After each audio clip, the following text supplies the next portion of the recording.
बहुत छोटी सी बात कहूँगा, लेकिन बहुत ही ज़्यादा पते की बात कहूँगा। जो समझदार लोग हैं वो मेरी बात को बहुत जल्दी समझ जाएंगे। हमारे देश के अंदर इस वक्त बाइकॉट चाइनीज़ प्रोडक्ट ये ट्रेंड कर रहा है। यानी कि जो चाइना के प्रोडक्ट हमारे देश के अंदर हैं उनका बहिष्कार करो, चाइना का कोई भी सामान इस्तेमाल मत करो। ऐसा कुछ हमारे देश के अंदर इस वक्त माहौल बना हुआ है। और कुछ लोग अपने घरों की टीवियाँ तोड़ रहे हैं जो चाइना की बनी हुई हैं। कुछ लोग अपने घर में वो झालर होती है सजावट वाली, लाइटिंग वाली, उसको फेंक रहे हैं। बच्चों के खिलौने तोड़ रहे हैं।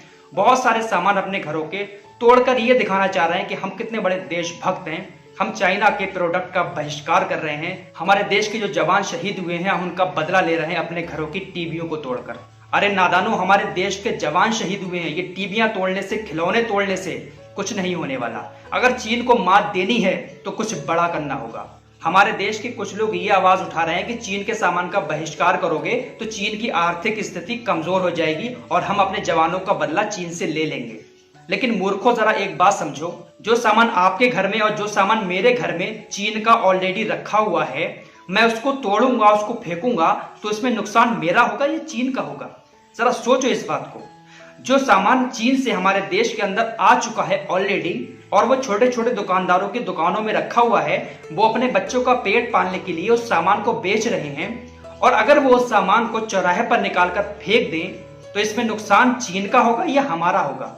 हमारे देश की आर्थिक स्थिति कमजोर होगी या चीन की स्थिति कमजोर होगी? चीन तो ऑलरेडी हमें वो सामान बेच चुका है, वो सामान हमारे देश में आ चुका है। उसके बाद हम उन चीजों को तोड़े फोड़े तो इसमें नुकसान किसका होगा?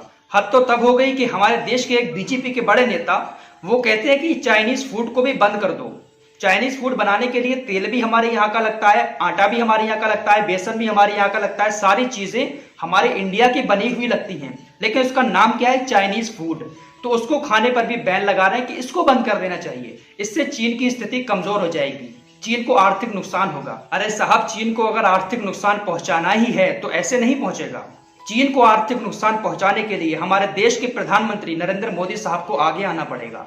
रात के 8 बजे आकर प्रधानमंत्री नरेंद्र मोदी एक ऐलान करें कि आज से भारत और चीन का लेन देन खत्म।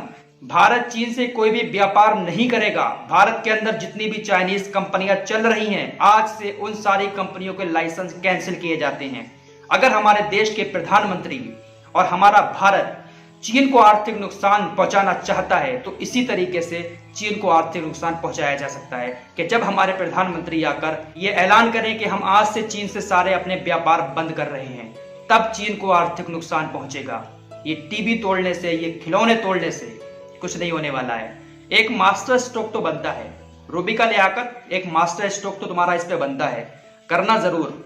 और हाँ, ये आपके जो पार्टनर, आपके साथ काम करने वाले, ये जो चाइनीज प्रोडक्ट चला रहे हैं ना, चाइनीज मोबाइल इस्तेमाल कर रहे हैं, इसको तोड़ने की जरूरत नहीं है। ये तो आपने पैसे खर्च कर ही दिए हैं। अब जो आने वाले मोबाइल हैं उस पर रोक लगनी चाहिए। इंडिया में जो मोबाइलों की सेल है उस पर रोक लगनी चाहिए। लेकिन नहीं, ये तो सिर्फ दिखावा है। आपको अपने खिलौने तोड़ना है, टीवी तोड़ना है और दिखाना है कि हम कितने सच्चे देशभक्त।